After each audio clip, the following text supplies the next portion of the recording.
All right, guys, welcome, welcome. Listen, I think my internet is really not performing well. I do want to welcome you. If that is the case, I may have to redo this live stream here, but let's see. Why don't you help me out? Let me know, guys, if you can hear me, if everything's going well, if I am audible, if the image is okay, if you can hear me okay. I'm doing a quick speed test here to make sure that everything is okay. Looks kind of. We'll see. Let me know, guys. Let me know in the comments below. Welcome to another live talk with Oliver Velez. Of course, my name is Oliver Velez, and we're going to talk about the topic Bitcoin today. Got a very interesting topic I want to talk to you today about. I just want to make sure that we are okay as far as the connection is concerned. You can hear me properly. You can see me properly. There's no snags. And if not, let's go. Let's go. All right, talk to me. Tell me where you're coming in from. Everything is fine. Awesome. I like to hear that. Everything is fine. Good.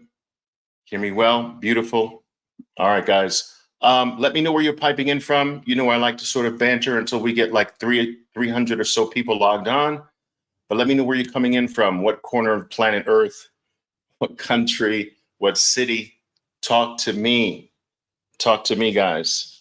Awesome. Tampa is in the house. Atlanta is in the house. Yes. Where else? All right. Where else? Brazil's in the house. Awesome. I love it. Dubai. Welcome, Dubai. Canada, Montreal, Canada is in the house. Beautiful. Beautiful. I see Michigan in the house. Oh, look. Houston. Sweden. Sweden's in the house. Beautiful. Guys, these things go by so fast, I can't really share them like I really want to. Argentina's in the house. Wow. Yes.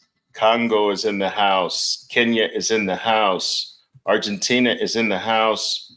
Whoa, wait, Bulgaria is in, whoa, I can't even do this, guys. Los Angeles, Bulgaria, Texas, beautiful. Argentina. I love it, guys. I love it. I love it. I'm looking down here. I know I'm just trying to capture comments here. Beautiful. Florida, Arizona, San Diego, Michigan, all over the world, Australia, international, Pakistan, Australia, international audience here, guys. I love it. I love it. We now have 320 people logged on, so we can sort of get started here. I do not want to keep you long. I know it is still the weekend. It's still Sunday for most of the world. It is afternoon, late afternoon for me. And at the current moment, let's check on if we can, let's check on the current Bitcoin price. As many of you know, at least those who are familiar with some of my talks, that for whatever reason, when we have a talk here, Bitcoin tends to pump, you know? So I'm all for that. Guys, I hope my connection stays okay. Sometimes in this location here, yes, we are.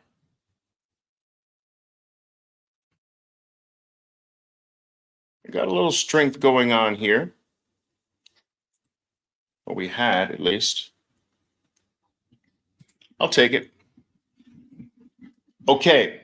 Bitcoin currently sitting at 68,677, 677 based on what I'm looking at here. Bitcoin has stayed stable over the weekend. And guys, if you've been following my work for any period of time, you know that I've always expected Bitcoin to repeat what it's done in every other former cycle.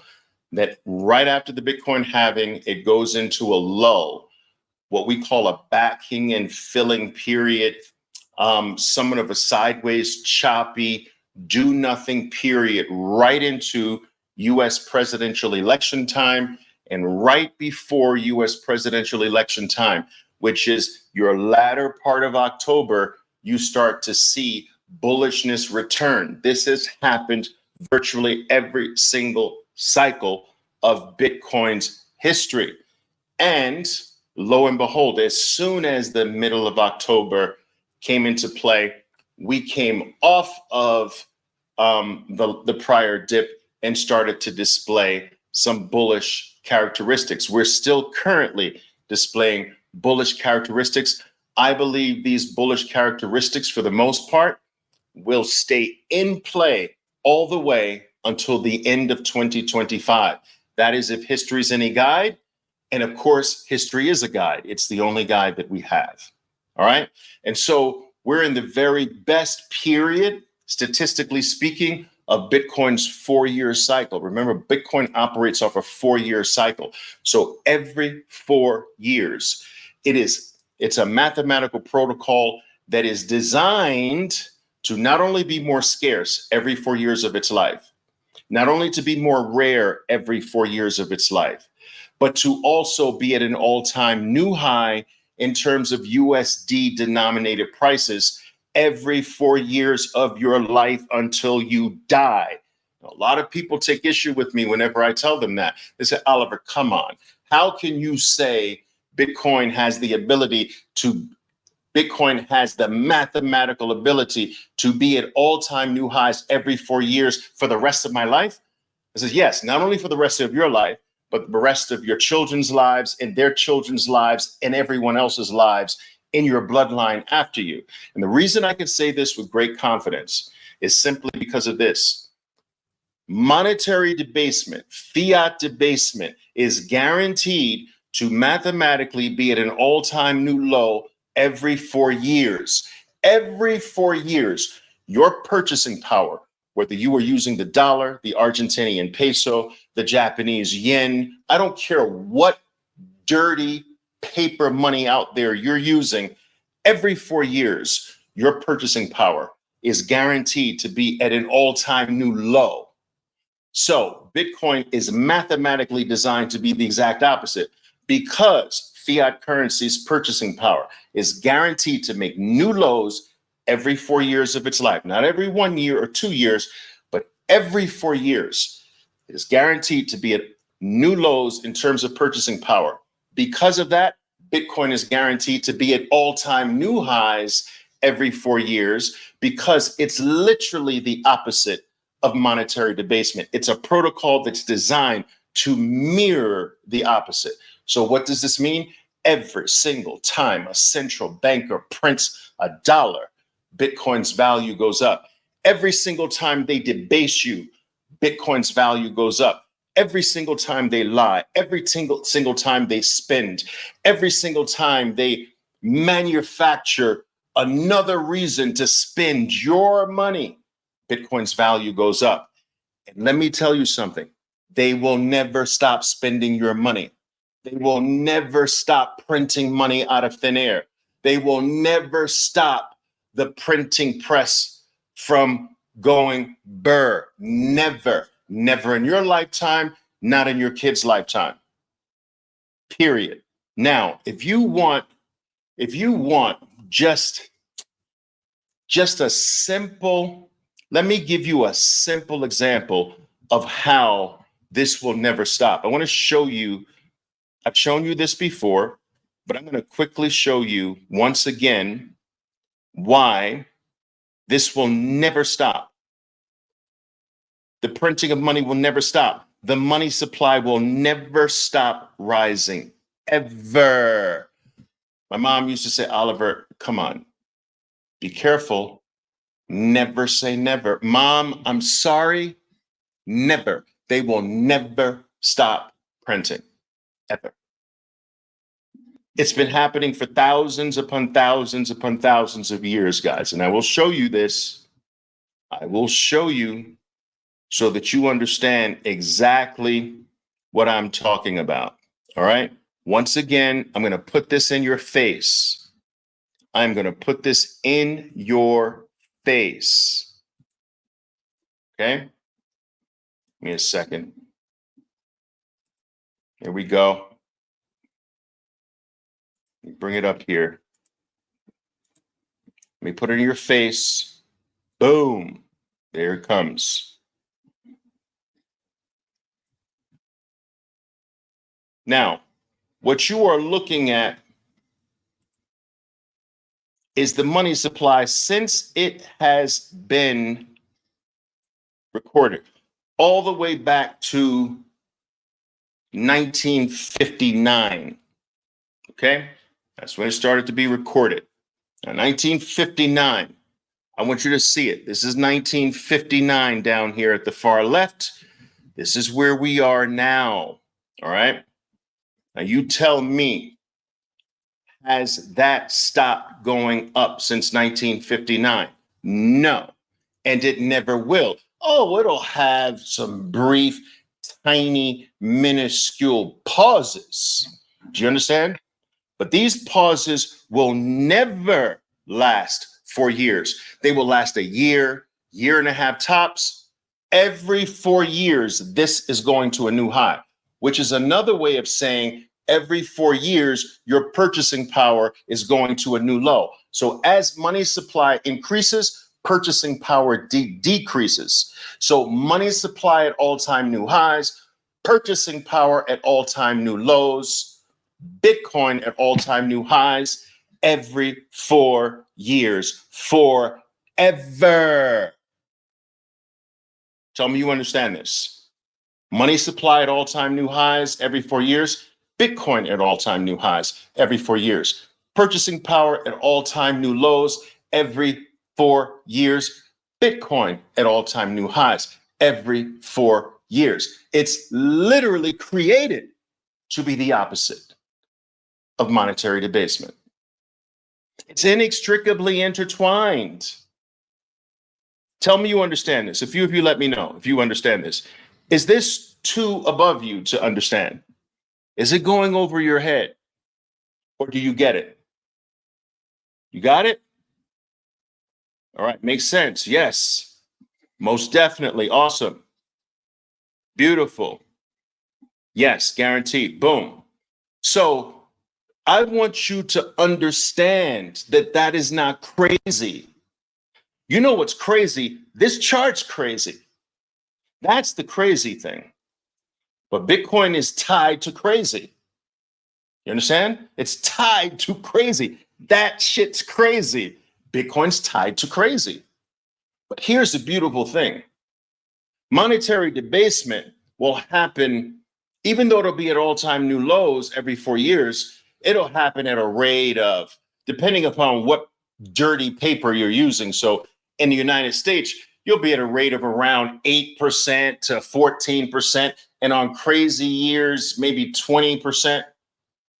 But Bitcoin has an exponential response to that. So if monetary debasement is 14%, 12%, Bitcoin's 400% in the opposite direction. That has been its history. If you stay ahead of the money printer by hundreds, if not thousands of percent, which means that as a Bitcoiner, everything in life, the price of everything other than Bitcoin in life goes towards zero, trends towards zero.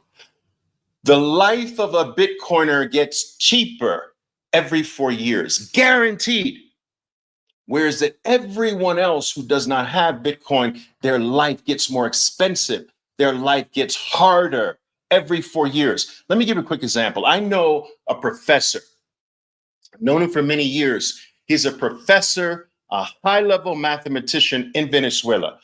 He told me, he said, Oliver, I used to have to work 2.5 hours. So 2.5 hours of my pay bought me a nice steak dinner and a glass of wine. 2.5 hours. So he has to give his life, 2.5 hours of his life, his time, his effort, his energy, his skill, his knowledge, his education, everything that he is. He has to give 2.5 hours of that for a steak dinner and a glass of wine. Today, he tells me, it takes him almost a month of work to buy a nice steak dinner and a glass of wine. What happened to his time? Do you understand? Do you understand? His life got exponentially harder. He used to have to only work 2.5 hours for a steak dinner and a glass of wine. The same steak dinner and the same glass of wine. Today, he has to work almost an entire month in order to purchase that. Life got exponentially harder for my mathematician friend in Venezuela. But in Bitcoin terms, when the 2.5 hour steak dinner, Bitcoin, let's say at the time, it took, I don't know, a very small amount of Bitcoin to purchase that steak dinner. Well, now it costs almost no Bitcoin to purchase that dinner. Life gets easier for a Bitcoiner. Life gets easier. Life gets cheaper. Life gets better. Life gets grander. Life gets bigger. Life gets richer. Life gets wealthier. But for everyone else in the world, it is the opposite. In your lifetime, your life has gotten harder every 4 years of your life. Every 4 years of your life, almost everything in your life is cost more. And what you go out there to earn, you're not keeping pace with the rise of everything else in life. Your salary is not keeping up pace with that. Nothing is keeping pace with the theft of your time, your effort, your energy, your very life. So, Bitcoin is guaranteed to go to all-time new highs every 4 years of your life and forevermore, as long as there's fiat currency being printed, because that printing press guarantees that purchasing power goes to an all-time new low every 4 years. Bitcoin is inextricably intertwined in that relationship. It's like a seesaw. Purchasing power down, Bitcoin up. Purchasing power down, Bitcoin up. Purchasing power new low, Bitcoin new high. I didn't make this up. It's just the way it is, guys. It's just the way it is. Now, all right. I like to start off with a monologue like that. What I want to do is really talk about, I want to talk to you today about the main topic, which is why I believe Bitcoin will never see prices, USD denominated prices, below $100,000 again after 2025. I'm going to repeat that. That's what I want to talk to you about today. What I'm going to try to convince you, I'm going to try to show you why this is not crazy, why this is the likely scenario that after Bitcoin surpasses 100,000, after the year 2025, you, me, all of humanity, every human being born during 2025, after 2025, all the billions of human beings that are yet to be born, all of the billions of human beings already born, they will never see $100,000 again after 2025. I believe that the world is going to regard anyone who got into Bitcoin under 100,000 as a freaking incredible early pioneer. People are going to be like, are you kidding? You were in before 100,000? No, I don't believe you. They're not even going to believe you. No one's going to believe you. And you're going to be like, yeah, man, I got in at 99,000. No, you didn't get in at 99,000. Nobody got in at 99,000. This is going to be extraordinarily rare. It is going to be special. You think the people that got in under $10 or under $100, that's special. Oh no, 100,000 special, because the world is still short the upside. But $100,000 is that You know, that bell that you can't ignore. You can't ignore 100,000. That's that bell that rings all over the world. Bong! You know, that bell that never stops ringing globally. Everybody's going to be like, what the hell is that bell? What is that bell? Somebody stop it. What is that? I can't get it out of my ear. What is that? That's Bitcoin surpassing $100,000. That's what that is. The 100,000 is a very powerful psychological number. It's a very important number for a variety of different reasons. It is a number where no institution can ignore it anymore. No bank, no central bank, no regular bank, no country, no nation state, no institution, no insurance company, no mutual fund, no ETF, nobody is going to be able to ignore Bitcoin past 100,000. Now, that's not why I'm telling you that Bitcoin will not drop below $100,000 after 2025. What I'm about to go into right now is the real reason I believe this is the case. Are you ready? You're ready to take some notes here. All right. Good. Let's go. What's that bell? What's that bell? Do you hear it? That's $100,000 bell. All right. Yeah. All right. Let's go, guys. I know I'm crazy. Let's go. Let me bring this up. On X.com, I did put this out. And I want to work off of this. Okay. I want to work off of this. What you are looking at, guys, what you're looking at is the weekly, this is a simple 200 period weekly moving average of Bitcoin's price all the way back to the beginning. All right. So you see that the moving average kind of started in 2014 because you can't have a 200 period moving average without 200 periods, right? So we needed some 200 periods first, but this moving average, first of all, is one of the key metrics I want you always keeping your finger on the pulse of. Keep your finger on the pulse of the weekly 200. This moving average has never ticked down, never, throughout Bitcoin's history. I'm not saying it will never tick down in history. I'm just saying that it never has ticked down in history. Oh, it's tapered. Yes, it's taken a pit stop. It takes a rest, just like NASDAQ pulls into the pit stop, changes the oil quickly or changes the tires, boom, right back. It does that, but it is never ticked down. Do you understand? Never. And so in reality, stepping back is looking at Bitcoin's weekly 200 period moving average. Now, what's interesting about this, guys, is that Bitcoin's 200 just recently surpassed 40,000.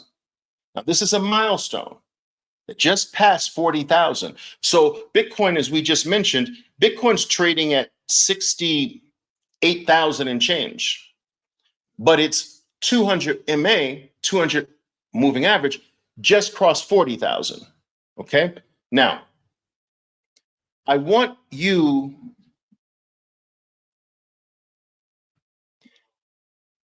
to understand the importance of this moving average. From my perspective, is that it denotes generational wealth opportunity time. All right. So the reason I'm going to say that, the reason I say that is anything below the 200 period moving average, people, listen to me carefully. Any price below the weekly 200 period moving average is generational wealth, the generational wealth zone. If you can grab Bitcoin under the 200 weekly period moving average, that purchase will create generational wealth. I mean, all of them will, but especially that one. The generational wealth accumulation zone is under the 200 period moving average. And this has proven to be the case since the beginning of Bitcoin's history. So let me bring this chart up. Let me show you this. Always sort of like to show you. So we have no, let me bring this up and I'll do it in your face again. En tus caras. En tu cara. All right, let's do it. Let's do this. Let me get a weekly. We got a weekly chart up here. Now, okay, got the weekly chart. Now let me put the 200 period moving average on this bad boy right here. All right. I have it grayed out so we can just bring it back here. Boom. Okay. There's a 200. Now, look throughout history. You see this? Look at the generational wealth opportunity time. If you can grab Bitcoin under, do you see this? If you can grab Bitcoin under, all right, that's generational wealth building zone. It's one of, in my opinion, as far as Bitcoin, one of the most guaranteed ways to generate generational wealth for yourself and your family, grabbing Bitcoin under the 200.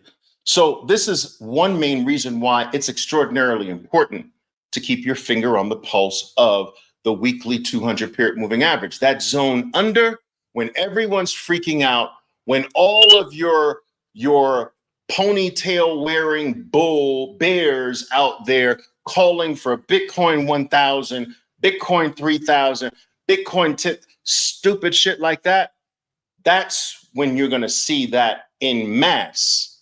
And that's when you should be really piling into this asset. That's a generational wealth building zone. Okay? Now,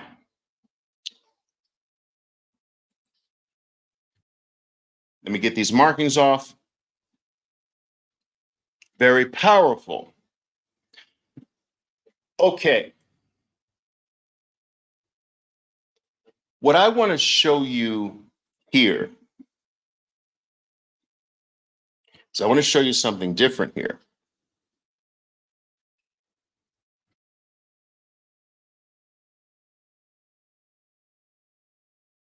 What I want to show you is this. Give me a second.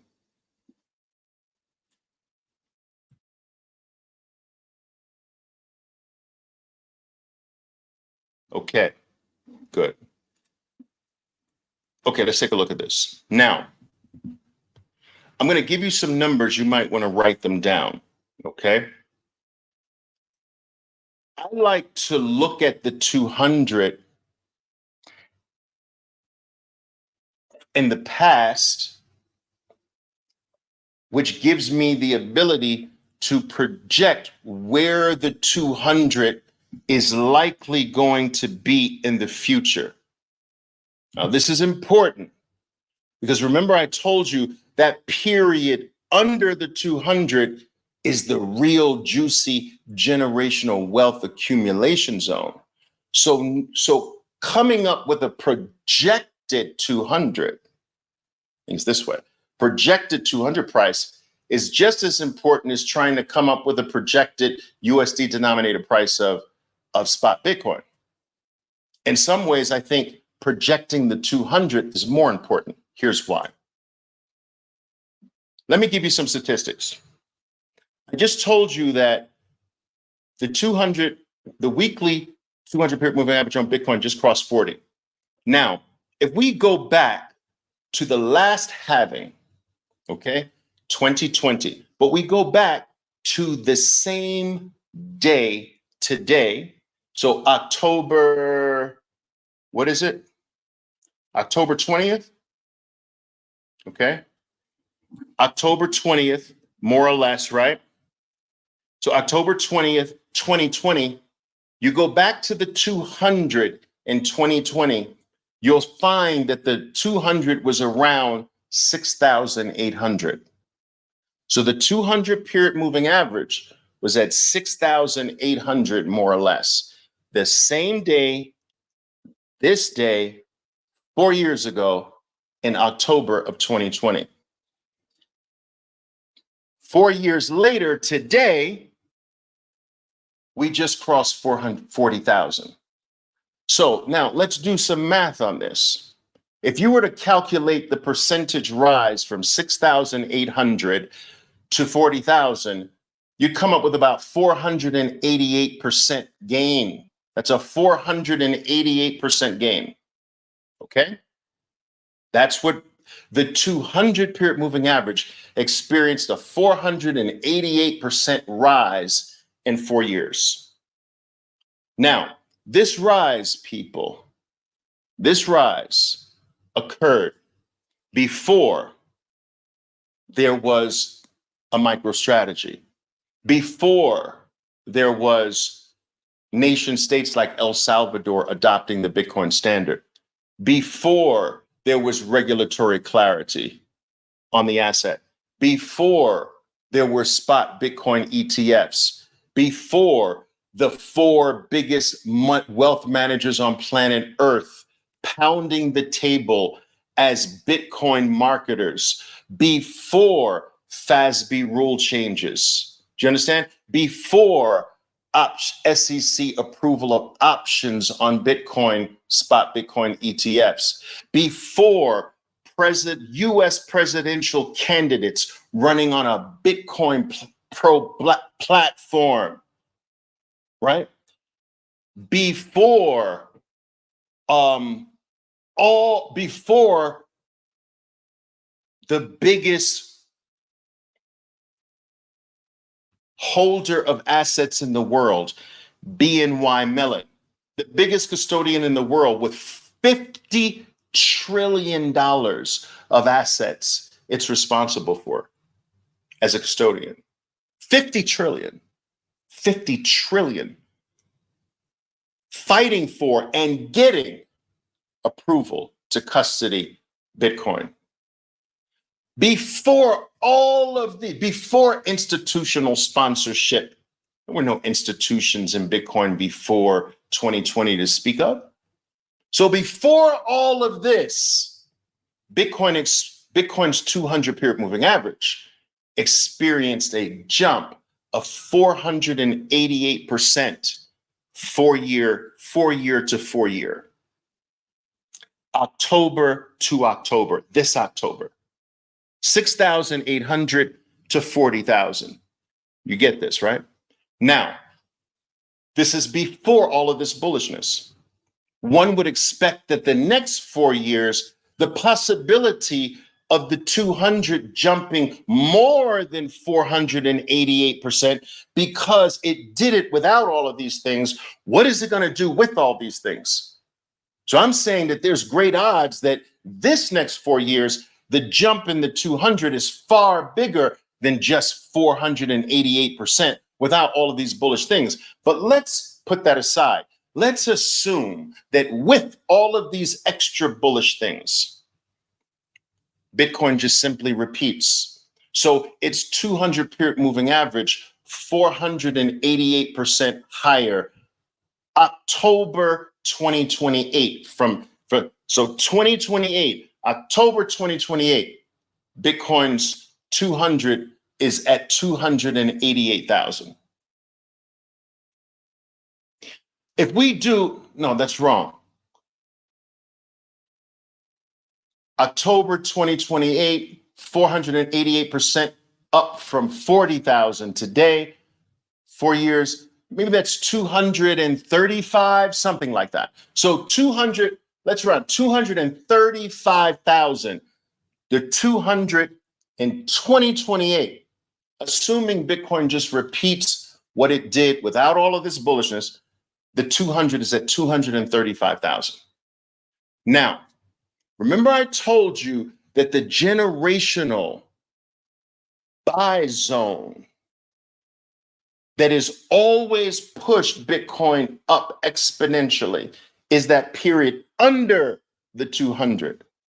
Well, if our projected 200 is 235, the zone under 235 is above 100,000. We're talking 200,000, 180,000, 150,000. That's that zone under 235. It's not 60,000. It's not 50,000. It's not 40,000. We're talking about that space right under the 200. That's the cushion. That has been the cushion every single cycle. Do you understand? So I'm saying that based on a projected 200 period moving average, using metrics of last cycle, that cushion under 235 will prevent Bitcoin from dipping below 100,000. 100,000 is too deep below the 200 for that to be viable based on history. Oh my goodness, my battery's running low, guys. Let me see if I can get this plugged up. Give me a second here.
Oh, wait a minute. Testing, testing, testing. Got it. I finally got it done. Okay, got it now. Testing, testing, testing. Got it. These things. All right. Let's see here.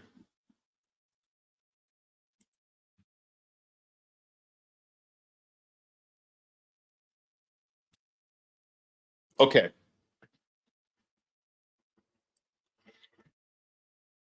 This is crazy, guys. Give me a second here.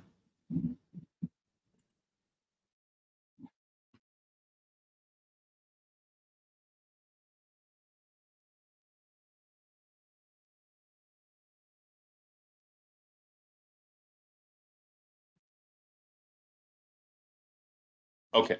Anyway, why does that? It's weird. Okay, so guys, I'm gonna edit this and repost it so that we don't have this big connect. We don't have this big separation in my talk here. But remember, I wanted to show you here. Let me bring this back up.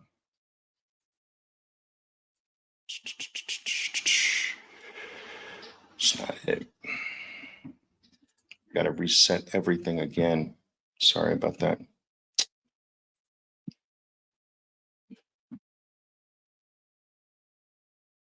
I had to disconnect my light. Let me see.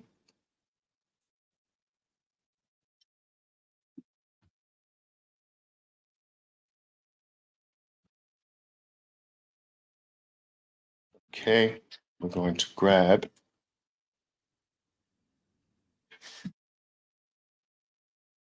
Boom. Okay. All right, guys. My connection's weaker as well. So, look,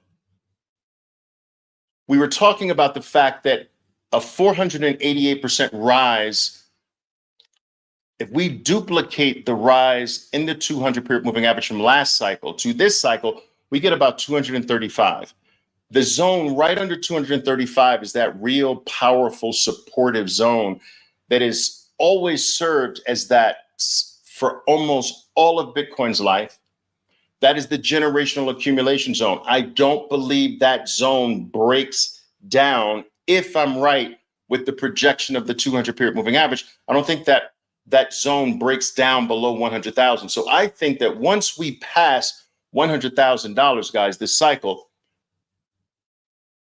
which is this year into next year, I just don't think that the drop that will typically, if history's any guide, come in 2026, the 2026 drop does not bring us below 100,000. Now, what I also want to show you is this, guys. I want to show you that, check this out. I'm going to try to get some more light here. Give me a second here. Let me try to get some more light here. Give me a moment. Give me a moment. Do it like this.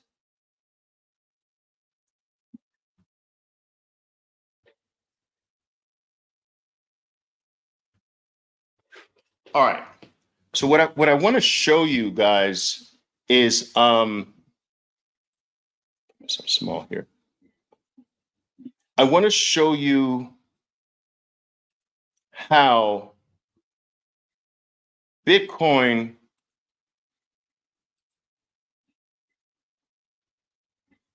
always gets above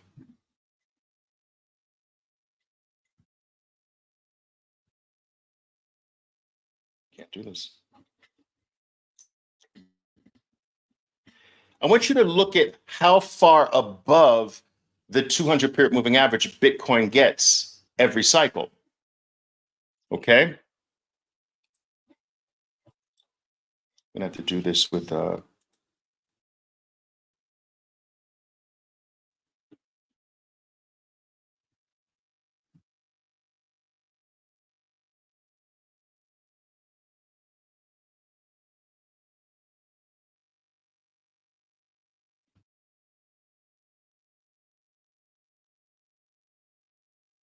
distance above It's not working.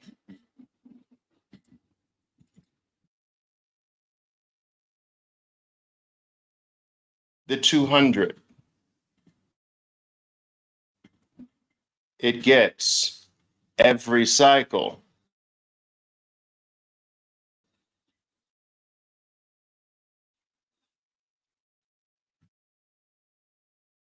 So what I am believing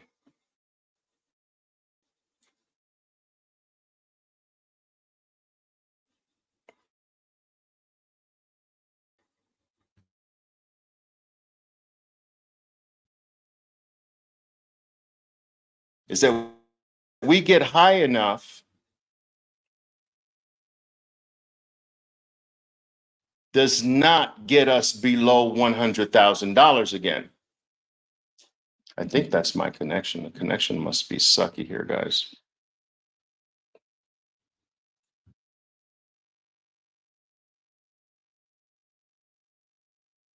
All right.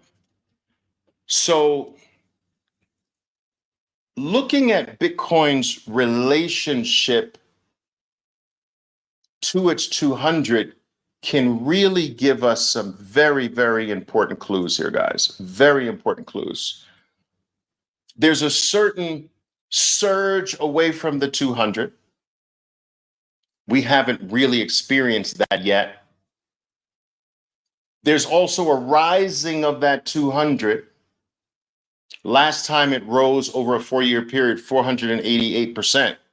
So if we extrapolate that out, the 200 gets to 235,000, which means that Bitcoin's peak will have to be very nicely above 235. Every single cycle takes it way past the 200. So if the 200 gets to 235, based on last cycle's metrics, then what would you have to say? Bitcoin 600,000, 500,000, 700,000? I don't know. But in order to get the 200 there, you're going to have to really be way above that. So if you think about it, yeah, you're going to have to be way above that, guys. So 235, 200 period moving average, big space above. Look at all the times there was big space above the 200, guys. Big space above the 200, right?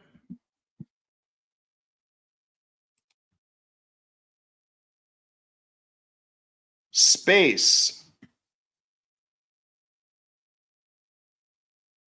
to the peak. Space to the peak. Space to the peak. Space. Remember, the 200 is going to be higher to the peak. All right. So it's very fascinating to look at Bitcoin's price activity in conjunction with its 200 weekly period moving average. All right. So, guys, in my opinion, when you are in doubt of anything, when it comes to Bitcoin, let me show you this. When you're in doubt of anything, right? I think, holy shit, did I tell you? Did I tell you? Didn't I tell you? Didn't I tell you that Bitcoin pumps every time I do a lot? 69, baby. Didn't I tell you this? Look at that. I told you. I told you. All right. So if you're ever in doubt, guys, keep your finger on the pulse of that weekly 200 period moving average. That forces you to step back and to eliminate all this to day, month to month, quarter to quarter noise that everybody else in the frame is rising and it's not falling, you're fine. You understand? You're fine. All right. Now, Hank is saying something interesting here. He's saying that, well, we had an 80 vol asset, Oliver, but volatility is going down. I think that's only temporary. You're gonna get a waning in volatility, but I just don't think so fast. I think that you have lulls in volatility the same way you have lulls in price. And the reason for this is because of the scarcity of Bitcoin, guys. You understand? The scarcity of Bitcoin actually prevents, because so much is in self-custody, out of circulation, you have a small float. Whenever something has a small available float, it will always retain high volatility. You understand? So it's unique in that respect that most of the supply is off the market in cold storage. Most of your Bitcoin is not available in the market. This affects volatility, especially when elephants are involved. So the institutions are elephants, right? The elephants have come to play with a dwindling amount of supply that's available. My supply is not available to the elephants. Your supply, if you have it in cold storage, is not available to the elephants. It makes an ever so shrinking, already small amount of supply only available to an ever growing institutional elephant-like audience. That leads to volatility. You can't tell me that an elephant stepping into a bathtub doesn't violently move the water in the bathtub. The water doesn't stay calm when an elephant steps in. Now, if an elephant steps in the ocean, that's a very different story, right? But Bitcoin's not an ocean. It's a shrinking little bathtub. And when elephants are coming to this bathtub, no one's going to tell me that these elephants stepping into a bathtub is not going to violently move the water. So, I would say don't confuse the lulls that you see for permanence. All right. This is not going to be permanent. We're still going to have, high volatility in the asset. And thank God, because volatility, you want the volatility, especially with an asset, guys, that is volatile it's volatile in your favor 3-to-1. The volatility is to the upside 3-to-1. Yes, we have volatility to the downside, but it's 3-to-1 to the upside. Just very, very powerful. That's funny. Bitcoin is wife changing. All right. PJR said that. Bitcoin is wife changing. I love that. All right. Oliver, why does Bitcoin always pump on a Sunday? I think it's because I always do a live on a Sunday. No, I'm teasing. I think it's largely due to the APs of the ETFs starting to go to work, to be honest with you. That's my theory. My theory is that they start Japanese hours. They start Eastern hours, the APs. The approved partners of the ETFs, they go to work. They go to work now. They go to work 5 p.m. more or less, New York time. They start going to work on Sunday because that's really the beginning of Monday. It's the beginning of Monday for the States is literally the start of trading in the Japanese market. A lot of people don't know that. But yeah. Good. All right, guys. Awesome. I follow you and follow your method and becoming a better trader. That's awesome. I love it. All right, guys. So listen, that's all I really wanted to say. Apologize for the technical issues here. I didn't plug my laptop up. Crazy. I'm glad I got the last part out there. I'm going to have my team take this down, though, at least on YouTube, do some editing and join the two pieces together to make one whole part, just in case you want to listen to it again. All right, guys. So I'm going to leave now. It's 2,005 people here. Thank you very much for joining me once again. And at least considering, I believe that next cycle after 2025, we'll never see Bitcoin price below 100,000 again.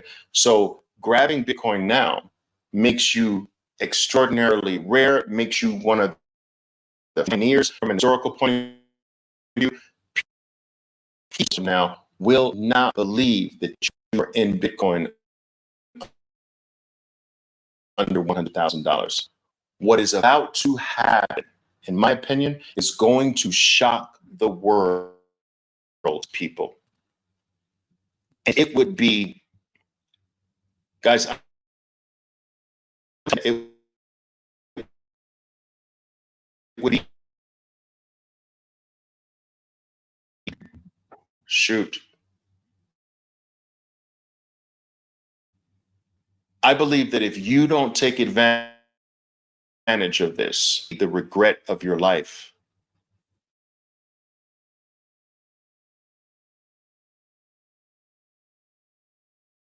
Boom, boom.